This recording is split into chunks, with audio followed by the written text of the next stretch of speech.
O tema desta videoaula é sobre os impactos da pandemia do Covid-19 sobre os dados da violência doméstica e familiar contra a mulher no Brasil e como esses números podem ser compreendidos. A pandemia do Covid-19, ela gera uma série de impactos que variam de acordo com as condições socioestruturais de cada região ou território. Mas um fenômeno comum tem ocorrido em diversos lugares do mundo, que é o aumento global da violência doméstica e familiar contra meninas e mulheres. Durante a vigência das medidas de isolamento e quarentena, percebe-se a presença de fatores de risco de violência para as mulheres que vivem em situação de violência doméstica e familiar. Esses fatores são o isolamento social, o comportamento controlador do agressor, o uso ou abuso de álcool, drogas e outras substâncias, desemprego ou dificuldades financeiras graves.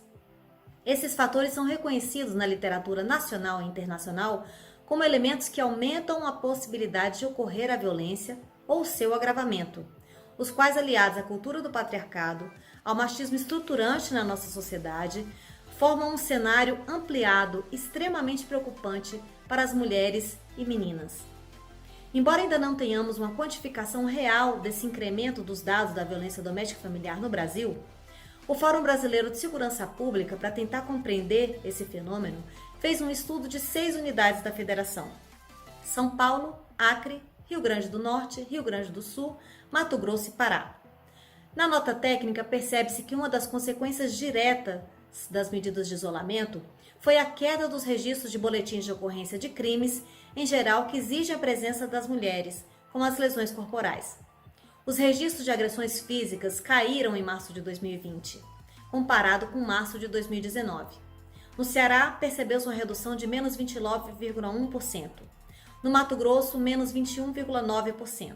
No Acre, menos 28,6% do número de registros de denúncias dos dados oficiais. Conforme dados do Fórum Brasileiro de Segurança Pública, também houve redução do número de registros de ameaças, de estupro e estupro de vulnerável, que caíram na metade dos estados no primeiro mês de isolamento.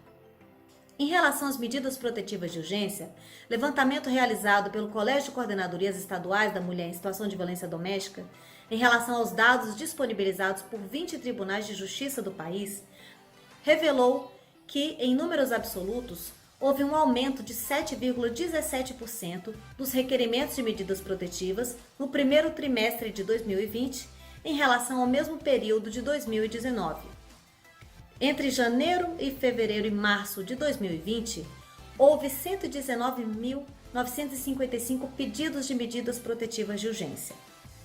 Mas se levarmos em consideração apenas o mês de março de 2020, 11 tribunais de justiça apresentaram redução do número de medidas de protetivas, enquanto 7 informaram que houve um aumento quando comparado com os dados de março de 2019 e março de 2020. Essa redução dos boletins de ocorrência e dos pedidos de medida protetiva em pelo menos 40% dos tribunais de justiça do país, nos primeiros dias da quarentena no Brasil, não representam necessariamente uma queda nos casos de violência doméstica e familiar. Os estados e tribunais de justiça editaram medidas de enfrentamento da pandemia, suspenderam o atendimento presencial, determinaram isolamento social, inclusive restrições ao deslocamento, em alguns lugares até suspensão do transporte público. E tudo isso, sem dúvida, pode ser obstáculo adicional para que as mulheres tenham acesso aos serviços e mecanismos de proteção. O Fórum Brasileiro de Segurança Pública, em parceria com a empresa de análise de dados e redes sociais Decode Pulse, realizou um monitoramento no Twitter sobre postagens contendo relatos de vizinhos sobre brigas de casal com indícios de violência. Percebeu-se um aumento entre fevereiro e março de 2020 de 431% de relatos feitos nas redes sociais de vizinhos que viram ou ouviram violência doméstica e familiar.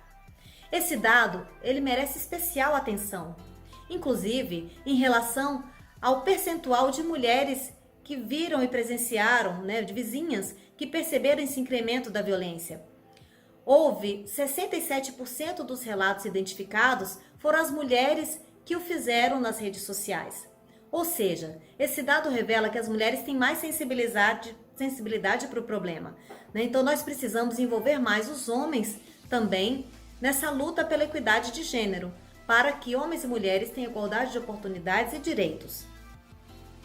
Precisamos do envolvimento de todos. Envolvimento da sociedade civil, envolvimento do poder público, porque a violência doméstica é um fenômeno de grande abrangência e alta complexidade.